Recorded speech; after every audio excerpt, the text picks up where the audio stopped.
28th of October 2023, BNP held a mass procession in Dhaka in demand of the resignation of the incumbent Prime Minister of Bangladesh so that a neutral government could be formed for the upcoming general election. Soon after the BNP senior leaders started their speech, the mass procession turned into a violent place witnessing several deaths. Although both parties accused each other for the unrest, it is necessary to unveil what actually happened on the day so that the common people of the country and the world can come to know the truth. Before going into a deep analysis, let me introduce the parties first. On the one hand, BNP and its associate opposition, as well as ordinary citizens claimed by the BNP. On the other hand, the ruling party Awami League and the state's law enforcement force. It must be noted that, according to late Hasty Imam, a former political advisor to the Prime Minister Sheikh Hasina, over the last 15 years, the ruling party's cadres have been recruited in the law enforcement forces in the country. The grand procession was going as usual, like BNP's other mass procession across the country started since year 2022. Suddenly, it has been noticed through social media live streaming that there are some blasting sound coming from the crowd. Gradually, it became a violent confrontation and reported that the source of the sound were police-fired tear gas, rubber bullets, sound grenades and live ammunition. Although several bodies have been seen on the narrow lane in the area of the BNP's central office, a state media claimed 2 deaths which include a police constable and a BNP leader. Later, a senior journalist has been killed by the heat of a tear cell fired by the police during the event. On the day after the incident, government ministers briefed the foreign diplomats in Dhaka, accusing BNP of solely participant in the course of violence that killed a police constable and attacked the residence of the Chief Justice. Now let's check the facts.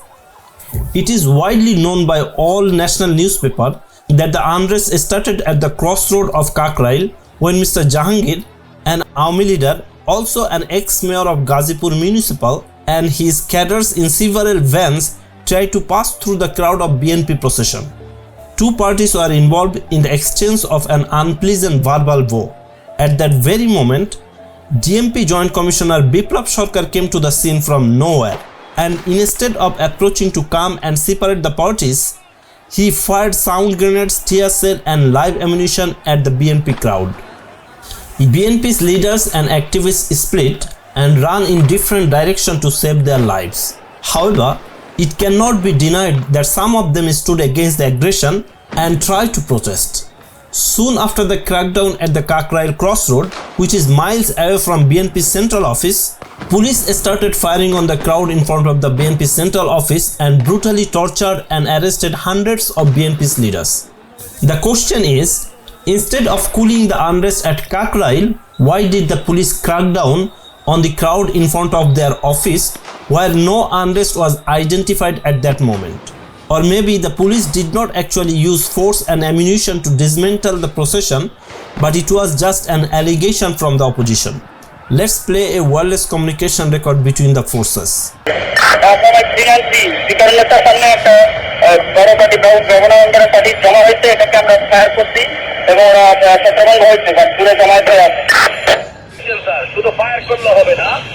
ফায়ারের একটা systematic থাকতে হবে, police যেন আমাদের safety বজায় রাখতে পারে সেভাবে ফায়ার করতে হবে স্যার, একজনের পর একজন।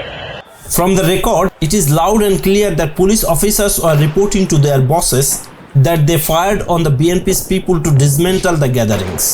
Now come to the initial point where the unrest started from. So it was Kakrail crossroad where Mr. Jahangir's cadres messed up with BNP's activists. The question arises as to why Awami League supporter would come to Kakrail crossroad when they knew there would be a mass gathering of BNP men and impossible to pass through. While Awami League's meeting was taking place at the Baitul Mukarram gate, which is completely different path to reach from the BNP's grand rally. Interestingly, the Chief Justice residence which was attacked during the event is also located in the Kakrail area. According to an Al Jazeera investigative journalist Mr. Julkarnain Saer, a group of Awami cadre led by Pial, an Awami student wing secretary of Motijil branch, was hired with 3 tasks. first they will attack the residence of Chief Justice, then they will move to vandalize a nearby church and Hindu temple. The team had done the first task successfully, but failed to do the rest due to the unfavorable circumstances. Assistant Commissioner Ruhani of Poltonjon, who is also brother of an ex-secretary of Awami Student Wing Central Committee, has given all the support to the team. The accusation can be justified as police were seen standing with their folding hands when unknown men were attacking the resident with masks, said by Asif Nazrul, a renowned law professor at Dhaka University. প্রধান বিচারপতির বাসার সামনে যখন আপনার ভাঙচুরের ঘটনা ঘটেছে, আমাদের তো সামাজিক যোগাযোগ মাধ্যমে আমরা ফুটেজ দেখেছি, আমি নিজে দেখেছি ফুটেজ, যে সেখানে লাঠি দিয়ে কিছু ছেলে, অল্প বয়সী ছেলে গাড়ি ভাঙছে, তার আশেপাশে পুলিশ। এখন আপনি দুইটা সিদ্ধান্তে আসতে পারবেন, যে এই যে ভাঙচুরগুলো করছে প্রধান বিচারপতির বাসার কাছে, তো ভাঙচুর করা ছেলেগুলো ধরে নিলাম বিএনপি, তো বিএনপি হলে তাহলে আপনি পুলিশে জিজ্ঞেস করেন যারা ভাঙচুর করতেছে তারপরে তোমার আশেপাশে হাঁটতেছে, তুমি তারা গ্রেফতার করলে না কেন? একটাই উত্তর হতে পারে, সে হয়তো আওয়ামী লীগের জন্য গ্রেফতার করেনি। তা আওয়ামী লীগের যদি হয়ে থাকে, তুমি যদি গ্রেফতার না করো, তাহলে প্রধান বিচারপতির সামনে যে ঘটনা ঘটছে ওটার মূল ইনস্টিগেশন বা মাস্টারমাইন্ডটা কার? This blue plan plotted by the government and its agencies can be verified through wireless communication between the agencies again. কাকরায় সাথে হামলা করছে, এখানে কি ভাঙচুর হয়েছে কিনা স্যার? এটা ভিক্টর সিক্সার জানতে চাচ্ছেন স্যার। যে কাকরাল চারটে ওখানে একটা অঞ্চল পাঠাতো, মানে ভিক্টর সিক্সার জানতে চাচ্ছেন ভিতরে কিছু হয়েছে কিনা। আমরা তো খবর পাইনি, কাকরাল চারটের ভিতরে কিছু হয়েছে বলে কিন্তু খবর পাইনি। আরেকটা স্যার আলবাম একটু স্যার, আরেকটা যে কালবার রোডে একটা মন্দির আছে মনে হয়, এই মন্দিরে কি কোনো আগুন বা ভাঙচুরের ঘটনা সংঘটিত হয়েছে কিনা স্যার? এই দুইটা জিনিস স্যার খুব দ্রুত সঠিক তথ্য দিতে হবে স্যার, ভিক্টর সিক্সার জানতে চাচ্ছেন স্যার।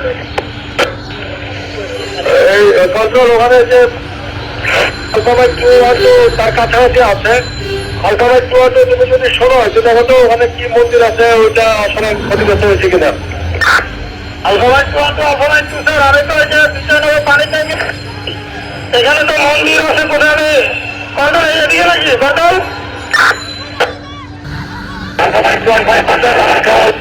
কন্ট্রোল আলফা চারিডোয়ার স্যার, কোন মন্দিরে সিদ্ধেশ্বরী কালী মন্দির আছে, কোন মন্দিরে হামলা হয়েছে কিনা, ভাঙচুর অগ্নিসংযোগ হয়েছে কিনা, আর স্যার এই যে সাত গির্জায় কোনো হামলা বা ভাঙচুর হয়েছে কিনা, এটা দুইটারই সঠিক তথ্য দিতে হবে স্যার। এটা ভিক্টর সিক্সার এবং সর্বোচ্চ উপর মহল থেকে জানতে চাচ্ছে স্যাররা, এটা সঠিক তথ্য দিতে হবে sir. The nucleus of the recording is that some high-ranking police officers want to make sure some attacks and vandalization in the church and Hindu temple situated near Kakrail, which are not far from the Chief Justice residence. The point is, if the law enforcement agency has the information that the church and temple might have a chance to be under attack, then the agency's first priority is supposed to ensure the security of the church and temple by deploying enough officers. However, in this case, there was no such sign of deployment, but the high-ranking officer just wanted to confirm whether the abbey was vandalized, which is absolutely suspicious. Suspicious because it is well known that the BNP's sole demand is for Prime Minister Hasina's resignation and to form a neutral caretaker government to operate the upcoming general election so that voters can exercise their right to vote. There is no point that BNP would gain anything but hate by attacking the church and temple. Rather, it would be an achievement for the ruling party to represent BNP as an extremist communal party to the international community. A BBC Bangla report also ensured that the supporters of Awami League were seen with domestic weapons.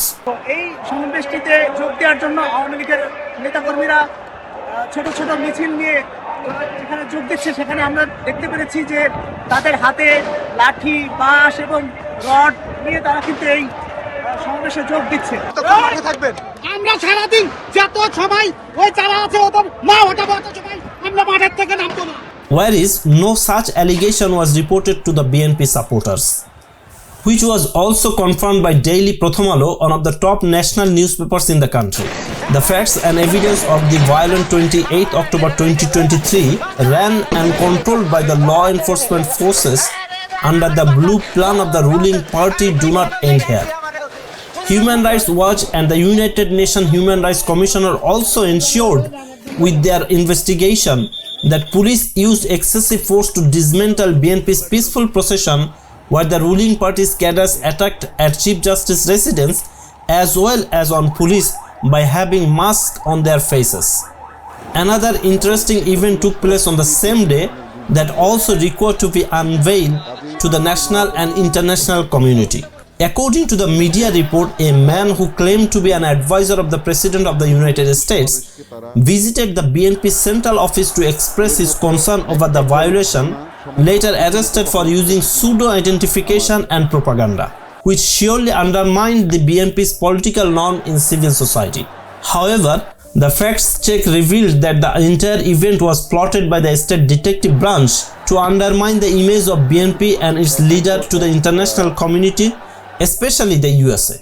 According to a USA-based Bangladeshi journalist Mr. Konok Sarwar and a retired Lieutenant Colonel Mr. Mostafizur Rahman, it is quite wondering and unreal that during such a turmoil situation, when an ordinary citizen would never visit the BNP office through the chaos on the street, how come an advisor of the USA President would visit BNP office without ensuring his security? Moreover, no senior BNP leaders were even at the office during the time, and how come the police kept the BNP's office so sound when they had destroyed the office and looted it before a similar grand rally program on 10 December 2022? এই বাইডেনের কথিত উপদেশটা, এটাকে আপনার কাছে কি মনে হয়? গোয়েন্দা সংস্থা প্লট মনে হচ্ছে আমার কাছে, আপনি কি মনে করছেন? আমি সম্পূর্ণভাবে একমত যে এটা গোয়েন্দা সংস্থার প্লট, কোনো ডাউট নাই এতে। আমি যেটা একটু এখান থেকে খবর পেলাম সেটা হচ্ছে অনেক আগে থেকেই তার সাথে যোগাযোগ রেখেছিল করে। তারপরে এমন একটা, আপনি যদি দেখেন যে সিচুয়েশনটা কেমন, যখন যখন সব গন্ডগোল চলতেছে, ক্রাইসিস চলতেছে, এই টাইমে পুলিশ সব জায়গায় কঠোর নিরাপত্তা রেখেছে, কিন্তু এর আগের বার কিন্তু তারা বিএনপির অফিসের মধ্যে কিন্তু মোটামুটি হামলা টামলাতে, এবার ওখানে ওটা ফ্রি রেখেছে এবং উনি ইশরাককে অ্যাডভাইস করেছে এই টাইমের মধ্যে যেন অফিস থেকে যেন না বের হয়। ওই সময় জেনারেল সোহরাওয়ার্দী সহ ওখানে যাওয়া, এখন একটা জিনিস বুঝেন যে ইশরাক হোসেন তো ইয়াং, ওনার অভিজ্ঞতা কম, ওই যে সিকিউরিটি সিচুয়েশন নিয়ে অভিজ্ঞতা কম থাকার কথা, কিন্তু যেহেতু ওখানে জেনারেল সোহরাওয়ার্দী ছিলেন, জেনারেল সোহরাওয়ার্দী থাকায় কিন্তু তার কাছে তখন মানে একজন লেফটেন্যান্ট জেনারেলকে তো উনি ডাউট করতে পারেন না। সো এই সুযোগে এখানে ঢুকিয়ে দেওয়া হয়েছে এবং এই কারণেই আর আমি মনে করি জেনারেল সোহরাওয়ার্দী স্যার উনি লেফটেন্যান্ট জেনারেল হতে পারে, কিন্তু উনার বিশ্বাসযোগ্যতা বলতে কোনো কিছু নাই। এটা খবর পেয়েছি যে উনি অ্যাকচুয়ালি আওয়ামী লীগের সাথে একটা আতাতে গিয়েছেন, যখন তাকে এমপি টেমপি বানানোর জন্য একটা ইয়াটিয়া হয়েছে। এই জন্য দেখেন না যে তাকে যখন অ্যারেস্ট করছে খুব ভদ্রভাবে ওনাকে ধরে নিয়ে গেছে। তো উনি ইজ এ পার্ট অফ, আমি আগেই 25 ফেব্রুয়ারি নিয়ে একটা লেখায় লিখেছিলাম যে জেনারেল আজিজার উনি সিভিল কাপড়ে যেদিন প্রতিদিন দুজন এমপি কে নিয়ে ওই পিলখানার গেটে গিয়েছিলেন, তাদের রোলটা ইজ ভেরি সাসপিশিয়াস, ওনাদেরকে বিশ্বাস করার কোনোই কারণ নাই। এবং আমি মনে করি এই জিনিসটা একদিক দিয়ে ভালো হয়েছে যে উনার যে রোলটা দেশবাসীর কাছে এক্সপোজ হয়েছে এবং সরকার যেভাবে প্ল্যান করছে।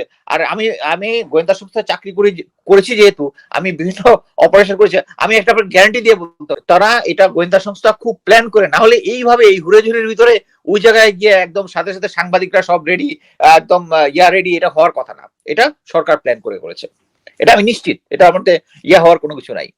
This simple equation could make any conscious people so easy to understand that such an event was also a part of the government's blue plan to undermine BNP and its allies.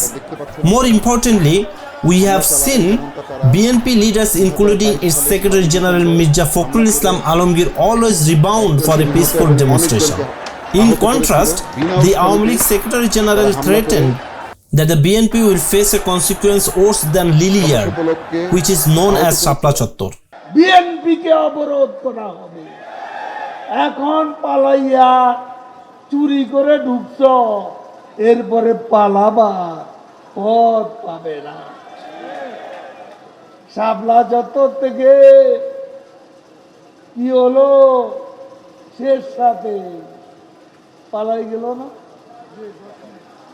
আমি বলতে চাই না, আরো করুন পরিণতি হবে BNP. Another Aomi leader, the mayor of Dhaka South, also a nephew of Prime Minister Hasina, called to suppress the BNP rally attacked by Logi Boita that had been used as killing weapons in 2007. 28শে October লগি বৈঠার আন্দোলন আপনাদের খেয়াল আছে, আমরা কোনো কিছু কেড়ে নিতে দিব না।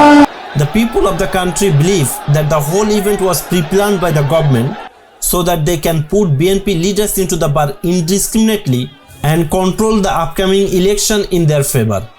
Therefore, the demand of time required you to expose the liar and establish the truth.